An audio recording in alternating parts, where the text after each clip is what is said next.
အားလုံးပဲမင်္ဂလာပါကျွန်တော် Board Real Estate ကစုံမှုသူဖြစ်ပါတယ်ကျွန်တော်အခုပြောပြပေးခြင်းတဲ့အကြောင်းအရာလေးကလူကြီးမင်းတို့ပေါ့နော် investor တွေအနေနဲ့ဘာကြောင့်ပတရားကိုရွေးချယ်ပြီးတော့ invest လုပ်တင်လဲဆိုတဲ့အကြောင်းအရာလေးကိုကျွန်တော်တို့ချင်းမိုင်ဘန်ကောက်ပတရားသုံးခုရှင်ပြီးတော့ကျွန်တော်ပြပြပေးပါမယ်ပေါ့နော်ပထမဆုံးအနေနဲ့ကတော့ကျွန်တော်တို့ကဘန်ကောက်ပေါ့အများစုဝယ်ကြရတယ်ကွန်ဒိုတွေဆိုရင်ဘန်ကောက်ကိုဝယ်ကြတယ်နာမည်ပေါက်ရတယ်ထိုင်းနိုင်ငံမှာကကွန်ဒိုဝယ်ရင်ကျွန်တော်က free hold နဲ့ဘယ်နေရာမှာပဲဘယ်မြို့မှာပဲဝယ် free hold နဲ့ကိုယ်နာမည်ပေါက်ရတယ်အဲ့တော့ကျွန်တော်တို့ပတရားမှာလည်းရတယ်ဒါပေမဲ့အများစုကကျွန်တော်တို့ကဘန်ကောက်ဒုတိယအနေနဲ့ဆိုရင်ကျွန်တော်မြန်မာတွေအများစုဝယ်ကြတာချင်းမိုင်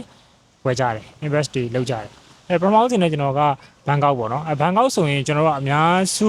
အခုလက်ရှိ invest လုပ်နေကြရတယ်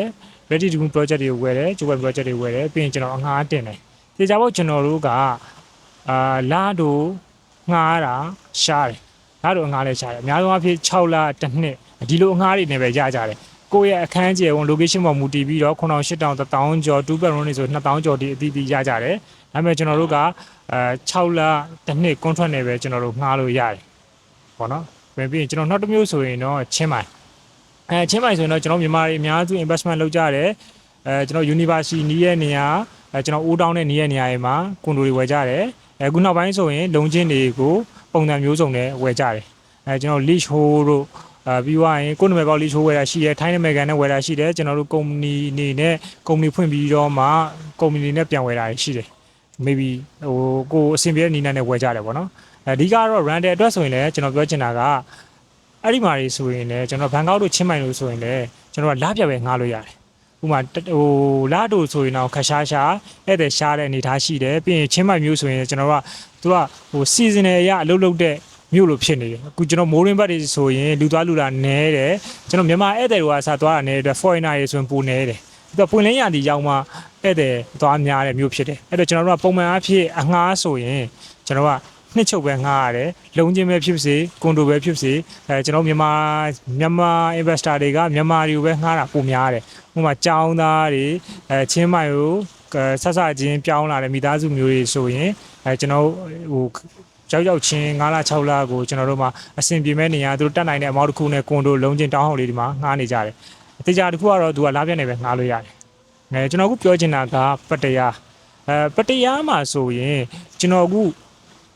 project လေးနဲ့မိတ်ဆက်ပေးချင်တာကပတရားမှာဆိုရင်ကျွန်တော်တို့ကအခုမိတ်ဆက်ပေးမဲ့ project လေးက lab ပေါ့နော်ဒီ project လေးရဆိုရင်ကျွန်တော်2တန်းကျော်ကနေစရှိမယ်ပြီး investor တွေအတွက်စိတ်ဝင်စားကြတာဒီ project လေးက Airbnb ကို official လုပ်လို့ရတယ် developer ကိုယ်တိုင်က Airbnb ကို official လုပ်ခွင့်ပေးတဲ့ project ဖြစ်တယ်အဲ့တော့ကိုကဘန်ကောက်တို့ချင်းမိုင်တို့လို့လာပြမဟုတ်ဘဲနဲ့ပေါ့နော်ပတရားလိုမျိုးမှာ daily လား weekly လားတာမွေ monthly လားဒိုလားအဲ့လိုမျိုး Airbnb ပုံစံမျိုးနေနဲ့ကိုယ်စိတ်ကြိုက်ဒီ market ပေါ့နော်ပေါက်ဈေးတိုင်းကိုယ်စိတ်ကြိုက်ကိုယ်အခန်းကို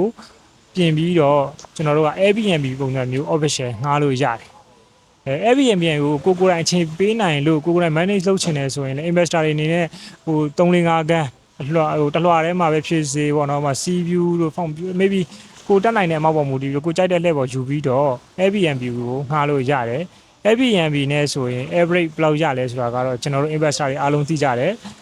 လာနဲ့ငှားတာထက်ကို2ဆနဲ့3ဆကြာရတယ် Airbnb ကိုကိုယ်တိုင် manage လုပ်ပြီးတော့ငှားနိုင်အဲ့လိုမှမဟုတ်ဘူးကိုယ်တိုင် manage မလုပ်နိုင်ဘူးမလုပ်ချင်ဘူးဆိုရင်လည်းလူချင်းမင်းတို့အနေနဲ့ဒီ project ကိုဝယ်မဲ့စောက်တဲ့ developer ကိုယ်တိုင်က Airbnb ပုံစံမျိုးကို manage လုပ်ပြီးတော့ငှားပြီးအဲ့တော့ကိုကဘာမှသူ့ charges percentage သူတို့ယူမဲ့ percentage တစ်ခုပေးပြီးတော့ Airbnb ပုံစံမျိုးပဲငှားချင်တာဆိုရင် Airbnb ပုံစံမျိုးငှားဖို့တော့သူတို့ကိုအခန်းအပ်လို့ရတယ်ဒါမှမဟုတ်ဘူးကိုက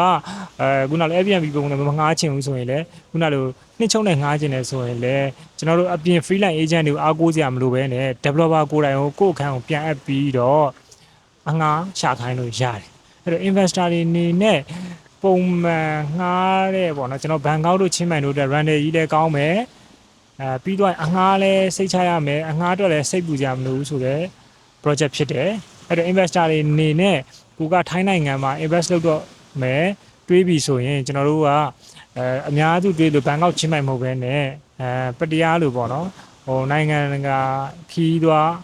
ဒုတိယအများဆုံးပေါ့နော်ကျွန်တော်ဘန်ကောက်ပြီးသွားရင်တော့ဒုတိယအများဆုံးပေါ့ပတ္တရားကတော့ foreign ဝင်တာပေါ့နော်အဲ့လိုမျိုးနိုင်ငံတကာ market ကိုရှိရဲခိုင်မာမှုရှိရဲအငှားနဲ့ပတ္တရားက project တွေကိုလည်းလေ့လာစေခြင်းနဲ့နောက်တစ်ခုအနေနဲ့ကကျွန်တော်တို့က investor မဟုတ်ဘူးကိုယ်တိုင်နေဖို့အတွက်မိသားစုနေဖို့အတွက်ကို retire လုပ်ရင်ကိုယ်တိုင် retire ဖြစ်တဲ့အချိန်ကျရင်နေဖို့အတွက်ဖြစ်စေဒါမှမဟုတ်ကိုမိဘတွေပေါ့နော် retire လုပ်တဲ့အချိန်ကျရင်နေဖို့ဖြစ်စေကြိုပြီးတော့ဝယ်ထားခြင်းနဲ့ကိုမနေခင်မှာလည်းအငှားတင်နေတယ်ဆိုရင်ကျွန်တော်အနေနဲ့ကဒီပတရားမျိုးကဘာကောင်းတာတစ်ခုရှိလဲဆိုရင်ကျွန်တော်အနေနဲ့စေယုံစည်းကမ်းတွေဆိုရင်လည်းထိုင်းနိုင်ငံနာမည်ကြီးဘန်ကောက် hospital တွေရှိတယ်shopping center တွေဆိုရင်လည်းကျွန်တော်တို့က Central ပတရာတို့ Terminal 21တို့အဲ့လိုမျိုးနာမည်ကြီး shopping center တွေဆိုရင်လည်းရှိတယ်အစားအသောက်တွေဆိုရင်လည်းကျွန်တော်တို့ကကမ်းခြေမျိုးဖြစ်တဲ့အတွက်ဘာမှစိတ်ပူစရာမရှိဘူးခုနလို seafood ကအစအလွယ်တကူပဲဒီမှာစုံစုံလင်လင်ရတယ်ပေါ့နော်အစားအသောက်တွေလည်းကျွန်တော်စိတ်ပူစရာမလိုဘူးသားသမီးတွေအတွက်ပေါ့နော်ဟိုသားသမီးရှိတဲ့မိဘတွေသားသမီးတွေအတွက်ကြည့်မယ်ဆိုရင်လည်းပတရာမှာက international နာမည်ကြီး international school တွေလည်းအများကြီးရှိတယ်အဲ့တော့ဒါမှမဟုတ်လူကြီးမိဘတွေအတွက်ပေါ့နော်ခုနလိုပဲကျွန်တော်အရှင်းမပြောခဲ့တယ်ပဲလူကြီးမိဘတွေအတွက် retire ဖြစ်တဲ့ချိန်ကျရင်အေးဆေးနေလို့ရအောင်ဆိုရင်လည်းကျွန်တော်အနေနဲ့ဟိုအများသူသိပြီးသားပဲလေနော်ပတရားဆိုတဲ့မျိုးကနိုင်ငံတကာက foreigner တွေရဲမှာ retire အုပ်စုကအများစုနေကြတာ